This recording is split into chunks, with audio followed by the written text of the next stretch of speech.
Welcome back, everybody. I'm Dr. Greg Eckel, and this is What the Health. And we have a fascinating discussion of Into the Heart of the Infinite. I'm really looking forward to this conversation.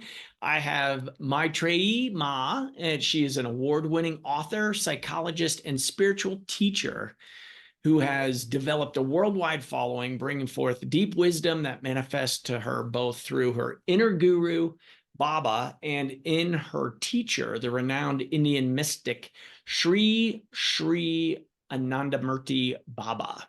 It's fun, and you can say that 5 times really quickly. But here's what this gets where this gets really interesting. The Baba that has loved and guided her throughout her long life is the all-knowing spiritual consciousness that embodies divine love and speaks to and in recent years through her.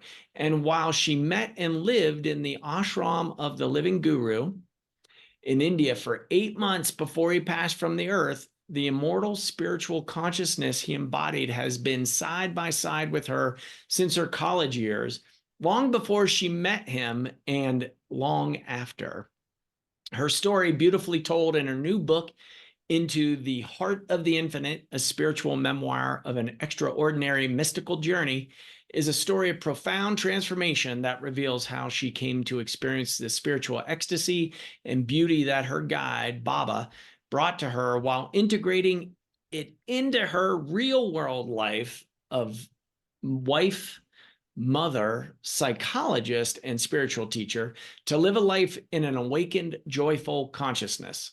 With roles as the past founder and president of the Ananda Seva Mission, a founding board member of the Kundalini Research Network, and a previous director of the Spiritual Emergency Network, she has long been a guiding light in the spiritual community. Wow, and welcome aboard. Thank you. It's wonderful to be here with you. I am really, really excited to share your story and your book and the message. I love the topic, and Into the Heart of the Infinite is the title of your book. It's the title of our show today. And if I just lobbed that over to you with our community on the edge of their seat, where would you start with that? Oh my. Well, the book is really about my own spiritual journey to the heart of the infinite. We all have, I feel, the capacity to have a personal relationship, a personal connectedness to the God self, to the divinity which is everywhere and omniscient, to the one eternal essence I call the infinite. And I feel that we each have a very special ability to have that connection. And sometimes it comes when we're in nature. Have you ever had those moments in nature? Oh, yeah. Yeah. You're just there and you go, ah, right? And it's the ah and the awe, right? And you kind of leave your isolated sense of self and you're connected, right? Yeah. And it comes with loved ones who you love and you feel connected to. When you look in the eyes of somebody you really love and care about, and there's that moment where time and space disappear and reality goes away, and there you are in the one. And yeah, it happens, huh? Yes, it does. It may happen more and more frequently, that's for sure. Yeah. And in deep meditation, right? When you really let go of all the jabber in the mind and you settle into the depths, and then you experience that unitary wholeness. And then sometimes, especially if you've been meditating, sometimes just in ordinary life, something will just trigger it and your mind will just go out into the wholeness. We have these God moments, if you will, where we have this connectedness. And through meditative practice, we cultivate that. We cultivate that unitary wholeness. And that is, I know that your show is a lot about healing. And that unitary wholeness is a really deep source of healing and nurturance. How, if someone has never experienced that, how did you first come across it, feel it, experience it? Like, what was your first aha? Like, whoa, there's something else here. Yeah. I was a kid. Um, I had a tremendous connection to nature. I grew up on this 5.5 acre little farm we had, and I had my cats and my dog and the chickens and the natural world. And I ran around as a little one in this natural world, and I felt a connection to nature. And then I felt the same connection to nature as I grew. And I think that connection to nature for me, as I think it is for a lot of people, that was my first inroad. And then when I was in my about 11 or 12, I started to feel this divine presence. Mm. There was this being with me who was divine, like a Christ-like, like Christ. There was no name, there was no guidance. It was just a presence that would kind of descend. And it was I knew it was a holy presence, like a Christ. And I could feel this divine presence with me, and I would feel it near me. And that became that, and the trees that I was close to and would go to and hug, and they would just, if I had struggles, from school and all the kinds of things that stress kids out, it would just, I felt like the clouds would just float away, and I would be left with this calm energy from the trees, and from this divine presence, which I felt held by and connected to. And when I felt this presence, I really fell in love. I think it's a love that really comes to people. The more you feel this presence, it's hard to be in to experience this divine presence without feeling love. Mm, And I think that happens for a lot of people who do have an experience of divine presence, however it may manifest for them. And for sure. I I, think, it's an interesting component because it never really gets talked about in medicine. And I have a definition of disease as separation from source, yeah, and have had experience in my life where really experiencing that unity consciousness and really coming from the one of this returning home and practicing what we bring into our centers is more of deep presence and listening and embracing and really reverence for life, the preciousness of life, and the in awe of this. I mean, where it's miraculous that we're even here, right? and and right. and coming from that state, before it was like, oh, this is physiology, this is anatomy. Then life experiences happen and you realize, we don't know how long we are here together. And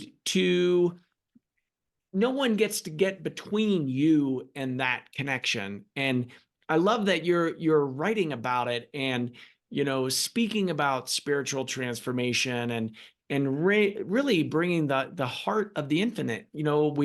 We say in Chinese medicine there's no word for mind body medicine, it's just heart based medicine. And so it is the emperor and the empress. And so with that, maybe let's see what bubbles up for you with that. Well, I love what you're saying about that divine unitary consciousness being the source of healing.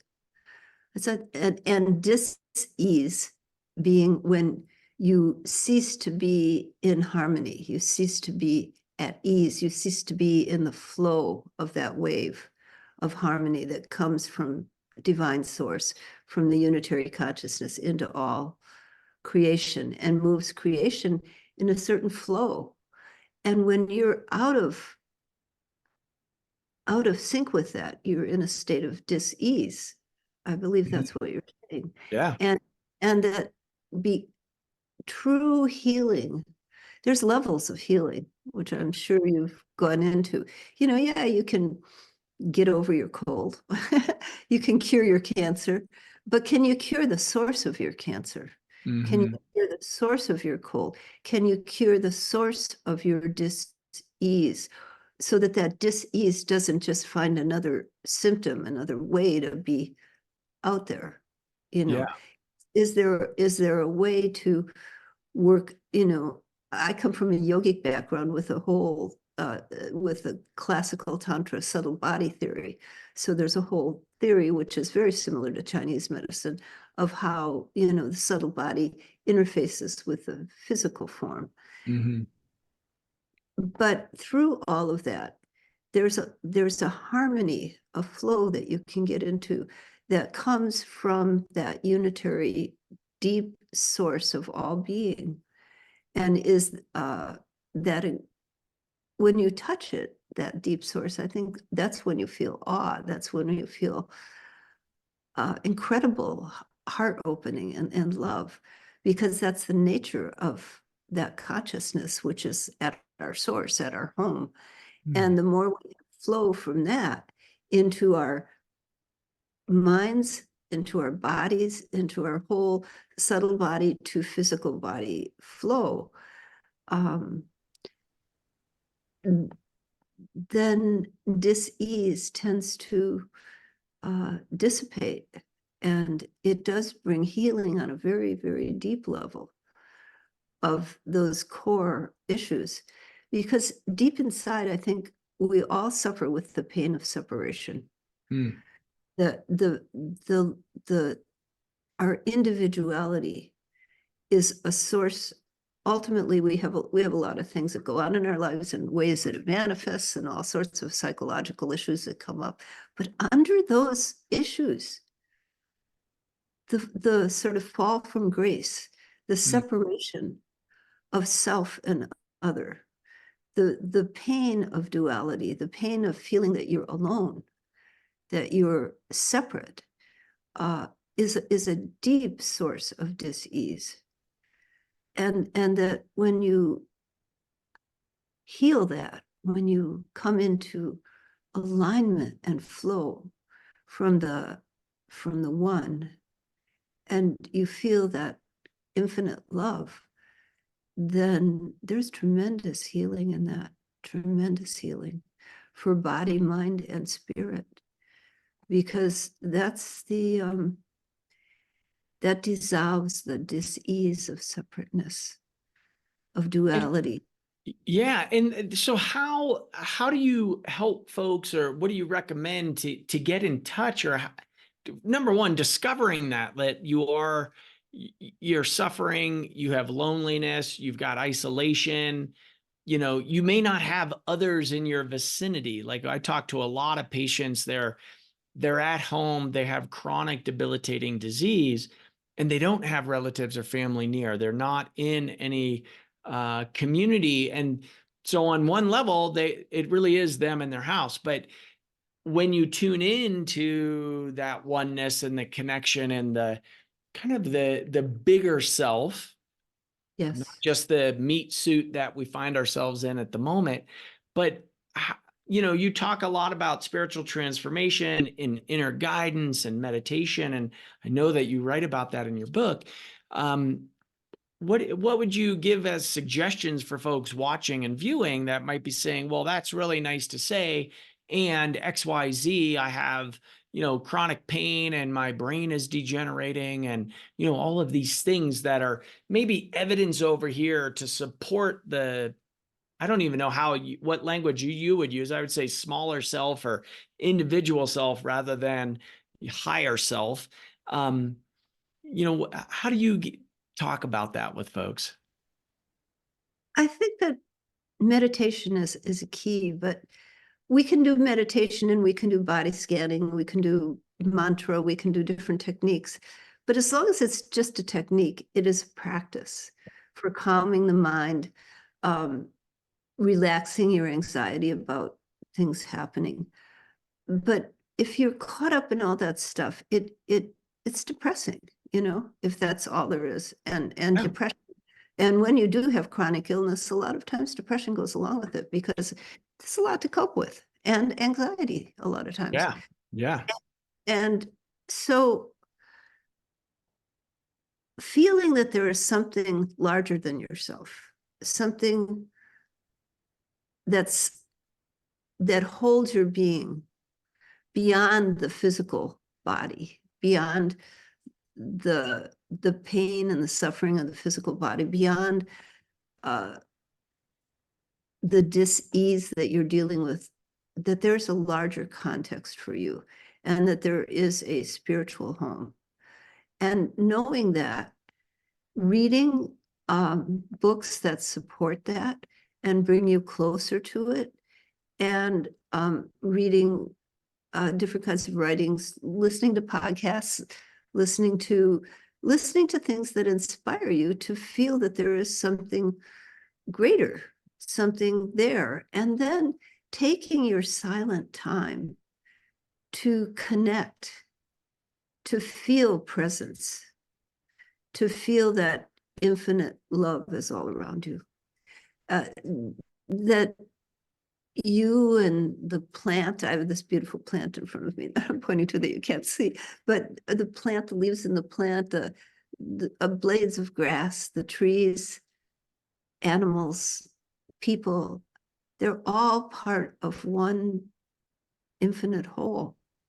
And as you begin to feel that you are surrounded by this great love that embodies in all of creation and life, that there's beauty in every moment, even when there's pain, even when there's unhappiness, there's beauty in the present moment.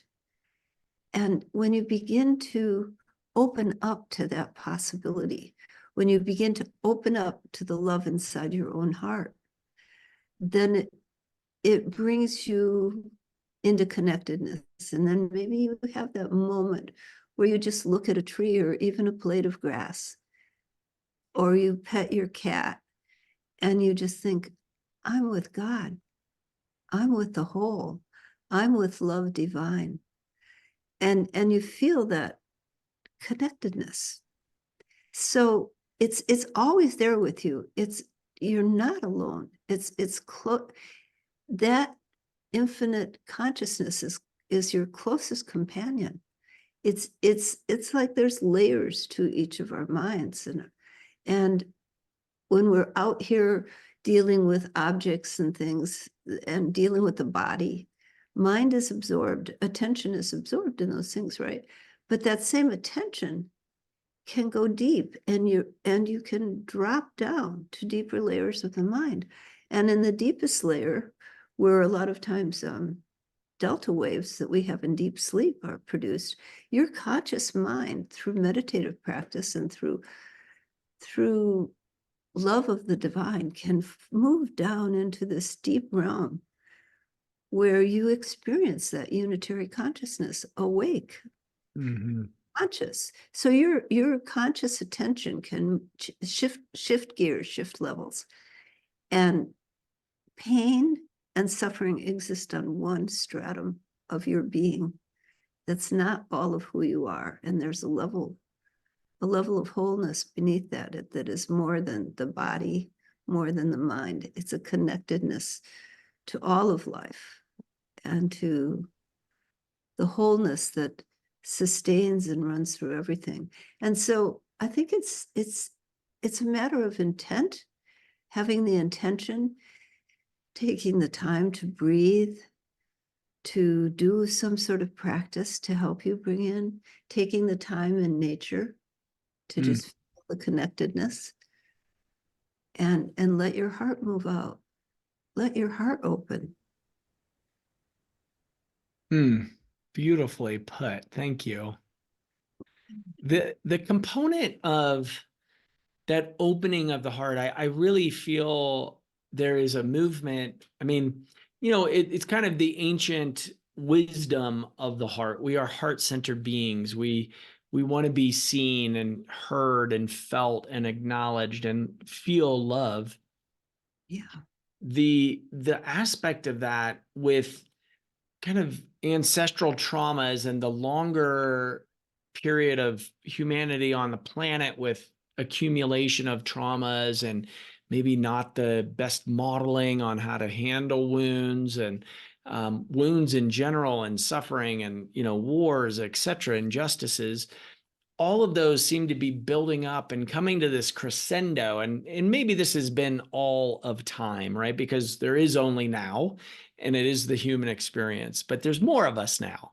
And having this experience with a guru or teacher is not it's not common practice these days. And so I'm wondering if you want to kind of speak about that, because you have this really extraordinary relationship with your teacher, and an ability to have that conversation where you are out of space and time, so you've developed this, and I don't know if you've cultivated that, or did that just come naturally to you?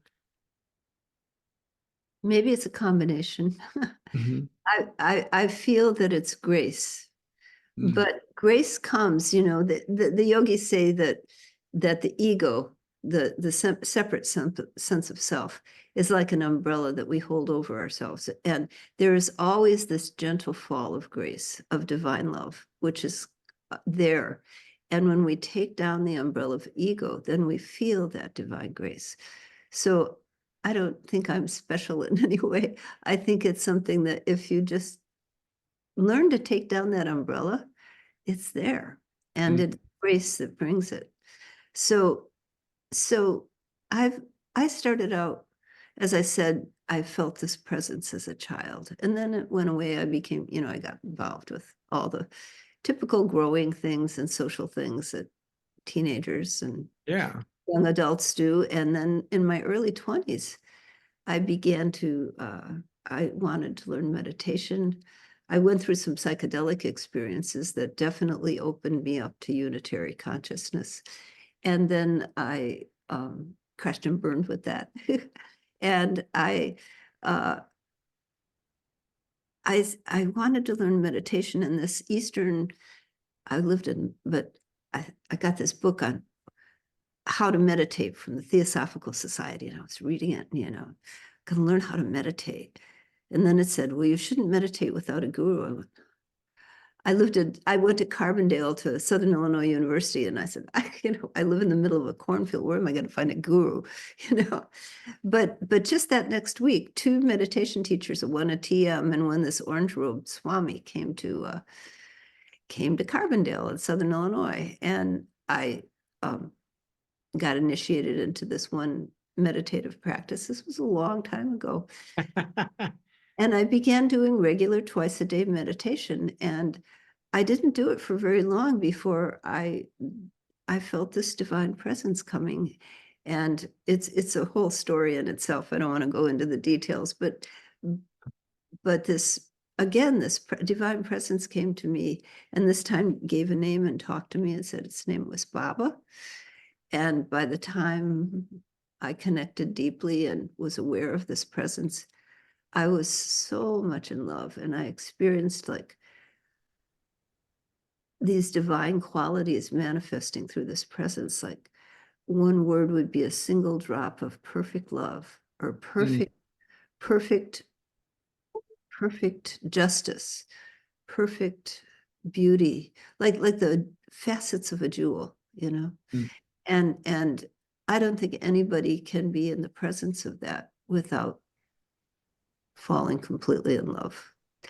It's a love that is makes this human life in a way black and white compared to color. It's so Mm. profound. But then my transformation process was learning to see that in everything and everyone, that it's all around us, as well as in the silence. Mm. And but for me, meditation practice opened me up to inner guidance, and inner guidance came uh, from my guru, Baba, and I met him internally. And I had a variety of deep mystical experiences. And then he said, now you should come to India and be with me physically. And so I and my husband at the time sold everything we had, found homes for our dog and our cats, and bought one-way tickets to India. Wow. Yeah. And we went to be with Baba and as a physical guru, and a lot of different experiences happened. But after a while, I felt deep love for that physical guru who was very magical. You know, things happened that were unusual and mystical and Mhm. miraculous. And when I would meditate, uh, I did a lot of meditation at that time, and I would feel this divine bliss, this rapture, this divine bliss very much in my meditation. And I would feel that in the presence of my guru. Mm. And but I also felt it then to come back into my room and feel the presence of the inner guru. And they sort of blended into one. It seems like, you know, like gurus are like sort of like flavors of ice cream. There's the one that looks like this and talks like this, and the one that looks like this and talks like this, but they're all ice cream, you know, they're Yeah. just come in different flavors. And so basically the Anandamurti Baba and my inner guide seem to be of the same flavor. um, you know, but I really see, and this is one thing you pointed out when you were talking earlier in the intro, is that Baba is not for me a physical person, and my guidance isn't channeling that physical person. For me, Baba is a doorway, you know, and if you open that door, the infinite is on the other side. There's just being, pure, absolute love, pure, absolute peace. Uh, there is that which cannot be named, Mm. which really can't be described in words. And so Baba is a doorway that brings that into form for me and brings it into in 1990, I received guidance as my physical guru left this body to start bringing through this teachings from that level. And so from Baba, I experienced I can just sort of melt back into it, and it's kind of like channeling, but I don't feel it's channeling another entity. I feel it's this divine flow, and it just sort of drops down into my mind, which is very different. I mean, I'm very capable of giving a lecture, you know, but that comes from the rational mind, which is a Mhm. very different process than that which comes from the source, from that cosmic source, and just seems to drop in. And I think so much of the knowledge and what we have in our world has really come from that cosmic source. So much of science is focusing until you get that aha moment. You know, the guy who what's his name, Mendel, who did the periodic table. It came to him in a dream and he wrote it down, right? Right. You know, Yeah. a lot of scientific discoveries are like that. They come to Yes. that intuitive moment, right? And Yes. in medicine also, it comes, you concentrate, and you come to that intuitive moment where something kind of drops from a different level. Yeah. And Yeah, then, it is so true. And I think, the pendulum is swinging more into that intuitive component with frequency, light, and sound. This heart as the multi-dimensional portal for our true greatness and who we can truly be.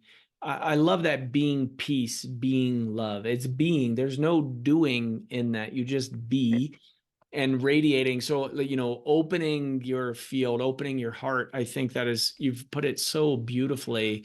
And I'm really glad we had you on the show, and I'm excited to share your book and your teachings. And we're going to put all of your contact info in our show notes. And I'm wondering if there's anything that you would like to, a message you'd like to part. Uh, well, one Sure. thing I wanted to say is that I've changed my website to something a little simpler than maetreyima.org because no one can spell it. So it's yogama.org. So that my website, if people wanna know more, want to find out, want to connect with me, just go to yogama.org. Great.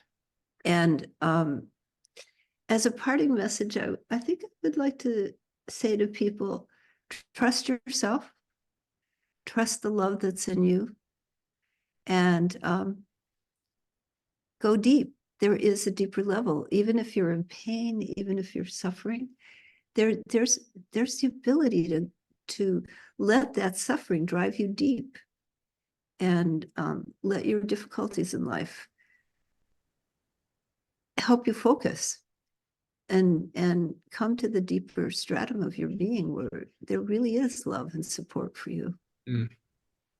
That's a simple message. I love it. Thank you so much, Maetreyii, That's wonderful to be coming here. on. Yeah, it's great to be here. So I wish you well. Thank you. And folks, this is Into the Heart of the Infinite is the name of today's topic and of the book. So go out to Amazon. If you're interested, check her out on the website on the links in the show notes. If you enjoyed today's show, please give us a 5-star review and put down what you're taking home. What are you getting into action with? How does this land for you? This is where the message is coming. It's not coming from top down. It's coming from the What the Health and from other podcasters coming directly into your homes. We wouldn't be here without you. So bless you all. And we will talk to you soon. Thank you.